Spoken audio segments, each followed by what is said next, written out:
Главниот претрес во судењето на Велија Рамковски и неговите роднини и соработници се одложи за 13 јуни, откако бранителите побараа увид во доказите што обвинителството ги доставило пред 10 дена. Адвокатите и обвинетите не биле запознаени со новите клучни докази поради технички причини, кои што судот не може да ги овозможи.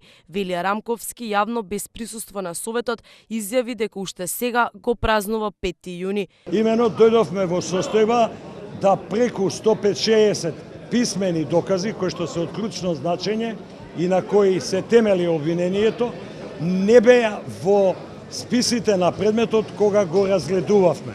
По 5,5 месеци за прв пат адвокатите изразија надеж дека ќе ги чека фер судење. Ако овака коректно се однесува советот, немаме што да се плашиме понатака, ќе бидеме максимално спремни на соработка и на сите тие работи. Заседанието на советот започна со 1 час доцнење поради силните безбедносни мерки и големиот број на новинари и членови на семејствата на обвинетите. Одбраната побара од судот сите заинтересирани медиуми целосно да го следат судскиот процес и побара исказите на нивните клиенти да бидат тонски снимани. Исто така до судот достави и барање за замена на притворот со куќен притвор за Рамковски и останатите кои се уште се наоѓаат во притворот во Шутка. Адвокатот Виолета Дума најави жалби до судот во Страсбург поради опоминатите 5 месеци во притвор на 9 приведени. 5 од обвинетите се уште се недостапни за органите на прогон, меѓу кои е и синот на Велија, Хеди Рамковски.